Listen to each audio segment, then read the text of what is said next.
안녕하세요. 반갑습니다. 낙원TV 나도건입니다. 나도건이란 나도 건물주가 될 수 있다는 말의 줄임말로서 이 영상을 시청하는 모든 분들이 건물주가 되는 성공의 기쁨을 누리시길 바랍니다. 이번 시간에는 2023년 이후에 우리나라 부동산 시장을 한번 전망해 보겠습니다. 현재 온라인 상에는 많은 분석이 이루어지고 있는 것을 볼 수 있습니다. 분석하는 분들은 그들이 가지고 있는 경험 등을 통하여 전망을 하고 있을 것입니다. 저 또한 정보가 바뀌든가 연도가 바뀌면 나름대로 분석을 해보곤 하였고, 그 분석을 토대로 시장 흐름을 살펴보면서 맞으면 맞는 대로 시장을 주시하였으며, 틀리면 왜 틀렸는지 확인하기 위하여 분석 자료 등을 다시 점검하고 수정하는 방식으로 시장을 점검하였습니다. 2022년 10월 현재 SNS상에서 언급되는 것을 보면 현재는 하락장으로 전환되었지만 2025년에는 다시 상승장으로 전환될 것이라고 이야기하는 것을 많이 접하게 됩니다. 25년에 회복할 수 있는 이유로 금리를 언급하고 있는데요. 현재 금리가 가파르게 오르고 있으나 23년이나 24년에 정점을 찍고 안정세로 돌아설 것이며, 금리가 안정되면 다시 부동산 시장으로 자금이 몰려 부동산 가격이 상승세로 돌아설 것이라고 말을 합니다. 부동산 시장을 전망하는 분들이 많이 사용하는 용어가 금리와 거래량인데요. 그들은 금리와 거래량이 부동산 시장에 많은 영향을 미친다고 이야기를 하며 금리와 거래량을 살펴보라고 조언을 하는 것을 많이 들었습니다. 그래서 부동산 시장을 전망하기 전에 과연 금리와 거래량이 부동산 시장과 관련이 있는지 먼저 살펴보겠습니다. 이 그래프는 매매 가격 지수로 나타낸 것인데요. 흐름이 한눈에 들어오지만 완만한 흐름을 보여서인지 변동폭을 느끼기는 좀 어려운 것 같습니다. 다음은 주택가격 상승률로 나타낸 그래프입니다. 앞의 매매 지수로 나타낸 것보다 변동폭이 커서 변동이 심하다는 것을 쉽게 느낄 수 있습니다. 같은 자료이지만 어떤 통계 방식으로 나타내는가에 따라 느낌이 다른데요. 여기서는 비교만 해드리고 두 번째 주택가격 상승률 그래프를 가지고 살펴보도록 하겠습니다. 이 그래프 하단에는 국민연금관리공단에서 사용하는 내부 이자율표의 금리를 차용하여 적었는데요. 이 이자율표는 당시 시중금리의 평균 이자율이라고 보면 됩니다. 그래프를 보면 금리가 10%일 때도 부동산 가격은 변동이 심했으며, 금리가 하락기에도 부동산 가격은 금리와 상관없이 등락하는 모습을 보였습니다. 이 그래프에서 과연 부동산 가격과 금리와의 상관성을 어떻게 설명할 수 있는지 저로서는 확인할 수가 없네요. 보통 금리가 오르면 대출 이자가 늘어나 지불 비용이 증가하기 때문에 주택 구매를 망설이게 되고 매매 수요가 발생하지 않기 때문에 부동산 가격에 영향을 준다고 설명하고 있으나, 어딘지 모르게 논리가 맞지 않고 부자연스럽게 느껴지기도 합니다. 주식시장에서는 금리와 거래량이 중요한 투자 지표로 활용되고 있고, 또한 이론적으로도 타당성이 있습니다. 금리가 낮으면 은행에 예적금을 하기보다는 주식시장에 투자하는 것이 더 큰 수익률을 기대할 수 있기 때문에 주식으로 자금이 몰리는 것을 많이 경험하였습니다. 즉, 투자금에 있어서 주식과 예적금은 대체제로서 역할을 하기 때문에 충분히 상관성이 있다고 할 수 있습니다. 부동산도 하나의 경제제이기 때문인지 많은 분들이 주식과 동일할 것으로 추론하여 금리를 부동산 시장을 전망하는데 아무 거리낌 없이 사용하고 있는데요. 금리가 높으면 부동산 투자를 하지 않고 금리가 낮으면 부동산 시장으로 돈이 몰린다는 상관관계를 뒷받침할 수 있는 논문이나 자료를 저는 아직 확인하지 못했습니다. 따라서 제공한 자료에서 보듯이 금리와 부동산 시장과는 연관성이 없다는 것이 제가 가지고 있는 의견입니다. 자료가 있다면 답글 부탁드립니다. 거래량 또한 부동산 가격에 영향을 미친다는 주장에 대해서 아직 그에 합당한 자료를 찾지 못했습니다. 대체로 주식시장은 금리와 거래량이 주요 선행 지표로 일정 부분 역할을 하고 있음을 알 수 있으나 부동산 시장에서는 금리는 상관이 없고 거래량도 후행성 지표라고 생각이 됩니다. 즉, 거래량이 늘어나면 부동산 가격이 상승하는 것이 아니라 부동산 가격이 오르면 거래량이 많아진다고 저는 파악하고 있기 때문에 거래량 지표 또한 부동산 투자의 주요 지표로 인정하기는 어렵다는 것이 저의 생각입니다. 따라서 금리와 거래량은 부동산 흐름에 영향을 미치지 않으며 오히려 다른 중요한 지표가 있는데 그것은 바로 통화량 증가 여부입니다. 주식은 개별 기업에 대한 분석에 의해 개별 기업 중심으로 가격이 변동하는 모습을 보이므로 금리 변동을 중요시해야 하지만 부동산은 얼핏 보면 개별 부동산이 움직이는 것처럼 보이지만 내면을 들여다보면 투자자들이 한꺼번에 움직이는 어떻게 보면 집합 투자체이기 때문에 투자하는 데 있어 돈의 많고 적고 등이 더 중요하고 부동산 시장에 영향을 미친다고 생각하므로 돈의 많고 적음, 즉 우리나라 전체의 부를 나타내는 유동성 또는 통화량이 더 중요하다고 생각하고 있습니다. 그리고 유동성의 흐름을 보여주는 주요 요소는 무역수지입니다. 시중에 돈의 많고 적음은 수입의 많고 적음에 영향을 받는 것이고 수입의 많고 적음은 시중에 자금이 얼마나 많은 돈이 풀리는가의 문제와도 결부되지만 이보다는 결국 우리나라가 외국에서 많은 돈을 벌어들일 때 시중에는 돈이 많이 돌게 되고 무역수지가 악화되면 우리나라 돈이 해외로 유출되므로 시중에 돈이 부족하게 된다는 것은 쉽게 이해할 수 있을 것입니다. 따라서 저는 부동산 분석 시 금리나 거래량은 제외하고 대신 무역수지를 체크하고 있기 때문에 이를 바탕으로 설명드린 후 다른 사항들을 분석해 보고자 합니다. 이 그래프는 주식 그래프입니다. 우리나라의 주식 그래프를 보면 1986년 초부터 상승 기류를 형성하고 이후 1989년까지 3년간 큰 폭으로 상승하는 모습을 보였습니다. 다음에는 부동산 그래프를 한번 보죠. 이 부동산 그래프를 보면 1987년 초부터 상승하기 시작하여 1990년까지 급상승하는 모습을 보입니다. 아까 말했던 주식 그래프는 1986년부터 1989년까지 4년간, 부동산 그래프는 1987년부터 1990년까지 4년간 이렇게 큰 폭의 상승 그래프가 거의 동시에 나타났는데 이때 우리나라에는 과연 무슨 일이 있었을까요? 이를 확인하기 위해서는 우리나라 연도별 무역수지 현황을 살펴볼 필요가 있습니다.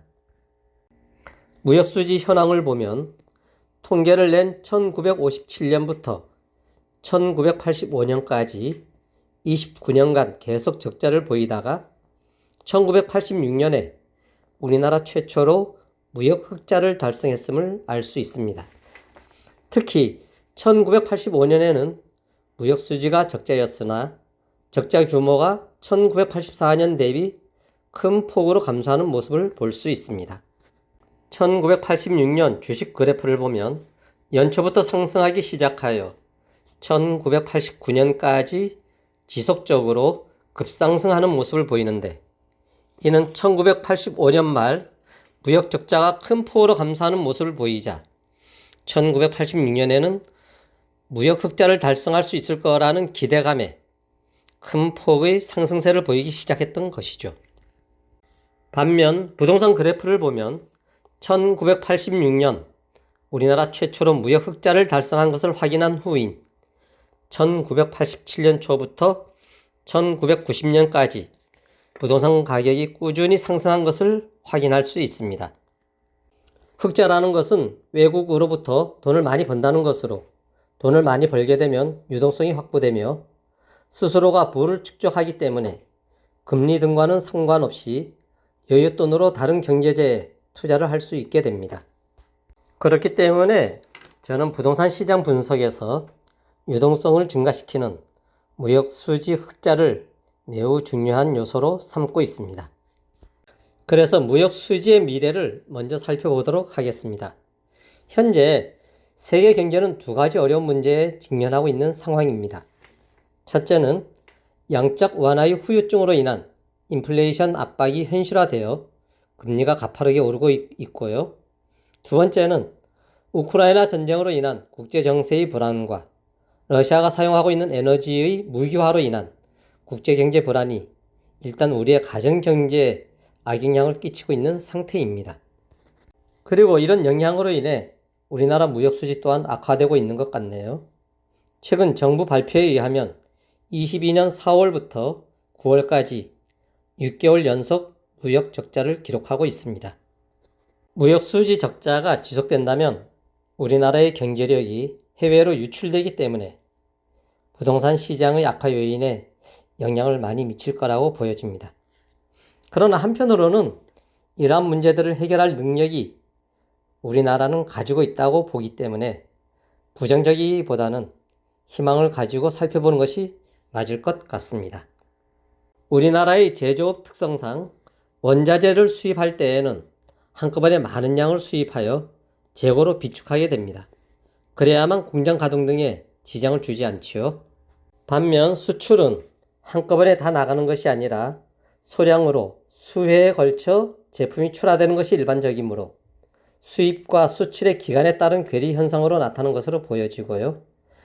따라서 이 6개월간의 무역수지 적자는 크게 걱정하지 않아도 될 것이라고 생각합니다.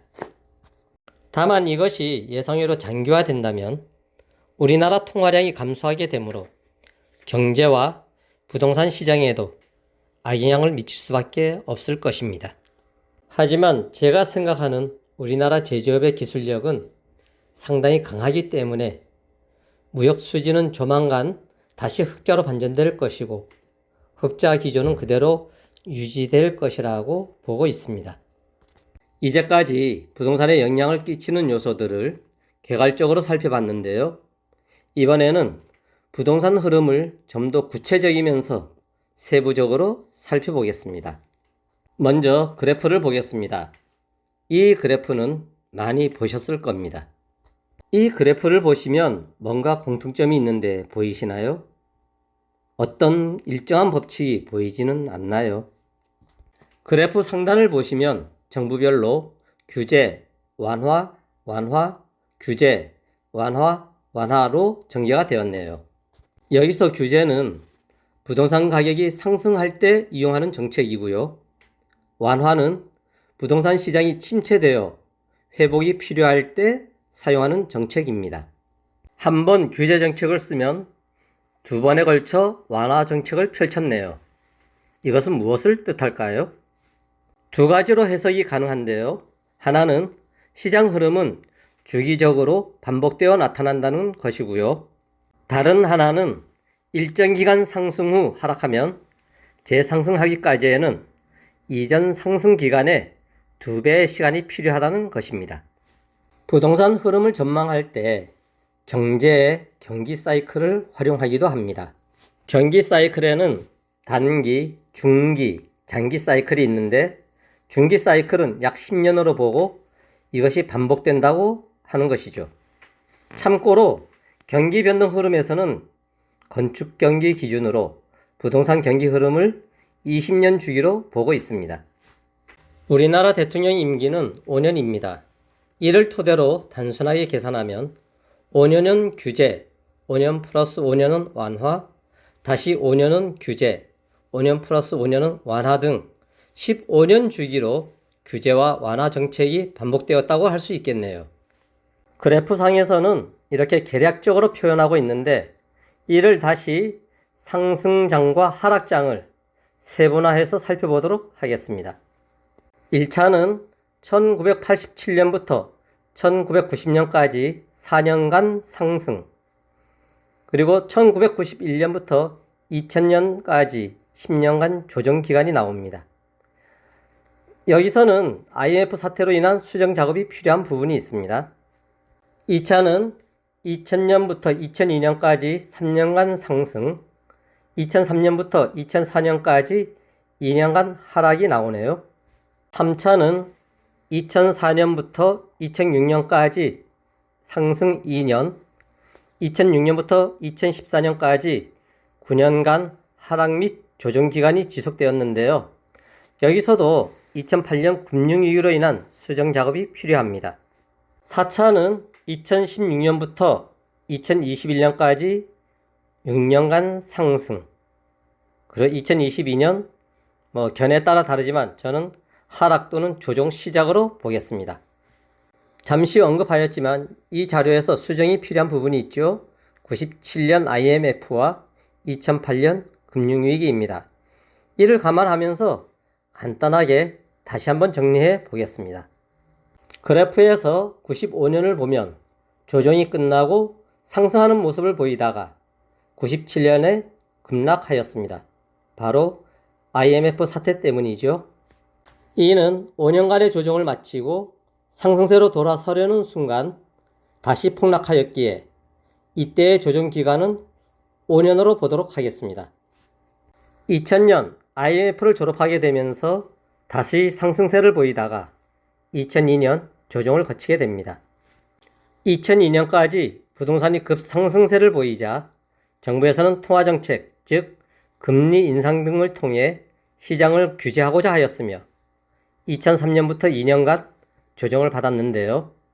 얼핏 보면 규제 효과로 인하여 하락세로 반전하였다고 할 수 있습니다. 그리고 2004년부터 다시 상승하였고 2006년 하락세로 반전하였으며 2007년 바닥을 다지던 중 2008년 금융위기로 다시 하락하는 모습을 보여줍니다. 그 이후 이명박 정부 시절에는 침체기로 마감되면서 박근혜 정부는 부동산 경기를 활성화시켜야 되는 숙제를 부담하게 되었죠. 2013년 당시 최경환 부총리는 2013년 4월 1일부터 2014년 12월 31일까지 미분양 아파트 매입자에게는 5년간 양도세 면제라는 획기적인 정책을 추진하는 등 활성화 대책을 잇따라 발표하면서 부동산 시장의 국면을 전환시키고자 노력하였습니다. 이러한 대책의 효과인지는 모르지만 2014년부터 서울을 제외한 수도권 부동산은 상승하기 시작하였고 2016년부터는 서울이 시장을 주도하면서 전국적인 부동산 투자 및 투자 열풍을 일으키며 2021년까지 이르게 되었습니다. 이번에는 이 그래프를 제가 참고 자료로 활용하고 있는 무역수지와 비교하여 살펴보겠습니다. 1986년 무역수지 흑자를 달성한 이후 89년까지 4년간 흑자가 이어지다가 90년부터 다시 적자로 돌아서 97년까지 적자가 지속되었는데 이 기간 동안 부동산 시장 역시 조정기로서 하향세를 보였습니다.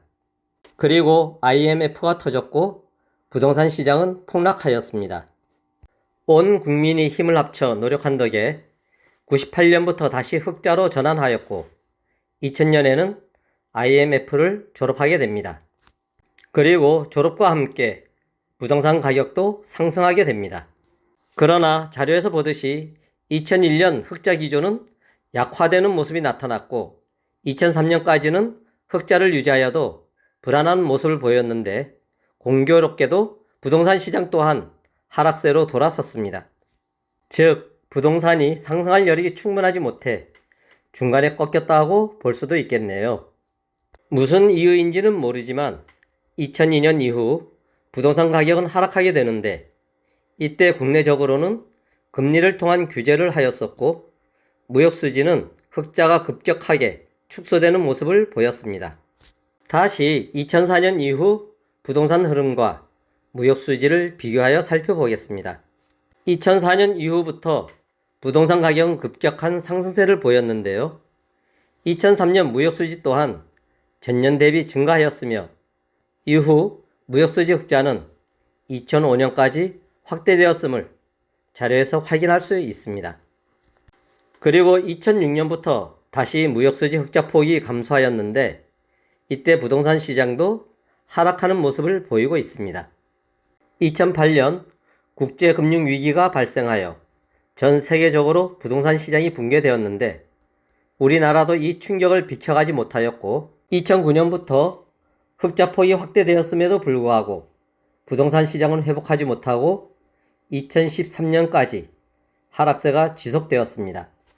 자료들을 비교해 보면 우리나라 부동산 가격의 흐름이 무역수지의 흐름과 비슷하다고 느껴지는데 독자분들은 어떻게 느끼시는지요? 이번에는 우리나라 부동산 시장 특징을 살펴보겠습니다. 대한민국의 부동산 시장은 서구 유럽 및 미국과 비교할 때 국가의 간섭이 매우 심한 시장이라고 할 수 있습니다.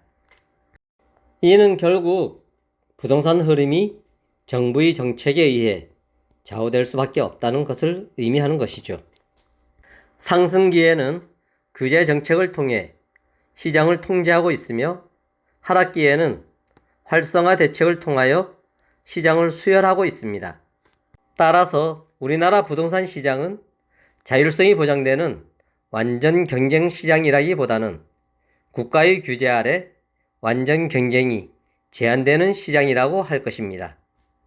이제까지 세 가지 측면에서 부동산 시장을 살펴보았습니다. 첫째는 부동산 가격 상승 후에 나타나는 조정 국면의 기간을 통한 부동산 경기 사이클이고, 두 번째는 무역 수지와 부동산 가격 흐름의 비교입니다. 세 번째는 우리나라 부동산 시장의 특징입니다.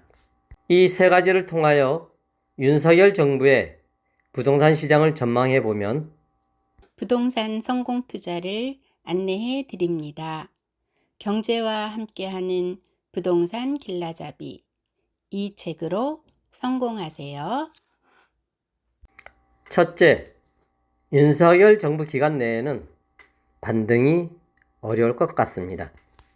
과거 사례를 보면 조정 기간은 상승 기간보다 길다는 것이고요. 이를 토대로 추정한다면 5에서 7년의 조정 기간이 필요할 것으로 생각됩니다.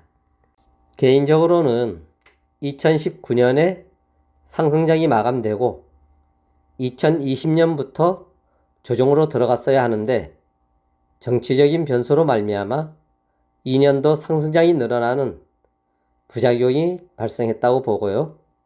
이 또한 조정 기간에 영향을 미칠 가능성이 높다고 생각합니다.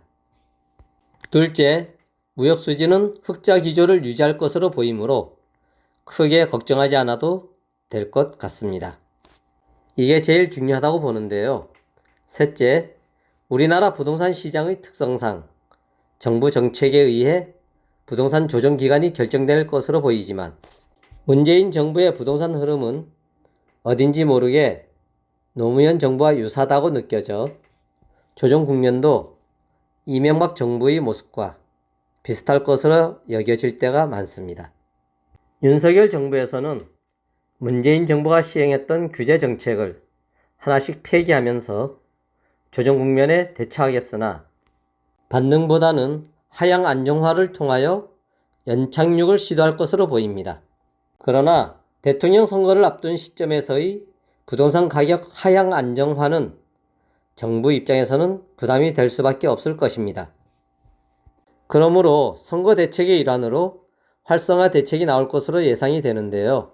그 시기는 집권 4년차 후반에서 5년차 초기에 나올 것 같습니다. 하지만 대책이 나오더라도 이번 정부에서는 반등하지 못하고 차기 정부로 이월되지 않을까 예상을 합니다. 따라서 2022년 기준 5에서 7년 후인 2027년에서 2029년 사이에 바닥 다지기가 마무리되면서 상승 전환할 것으로 조심스럽게 전망을 해봅니다. 이제 두 편의 영상을 만들었는데요. 좀 무겁기도 하고 어두운 전망으로 아쉽기도 합니다. 그래서 다음 영상에서는 좀 더 편하게 시청할 수 있도록 주제를 정했는데요. 부동산과 풍수입니다. 풍수가 우리의 일상생활과 정부 정책에 어떻게 적용되고 있는지 부동산 측면에서 살펴보고 이를 통해 어디에 투자하면 좋은지 투자 방향을 제시해 보겠습니다. 그 전에 한 가지 질문을 드릴게요. 풀어보시면 재미있을 것 같습니다. 우리나라에서 가장 높은 산은 무엇이며 어디에 있을까요? 정답은 다음 영상에서 만나실 수 있습니다. 항상 즐거운 시간 되시길 바라고요. 감사합니다.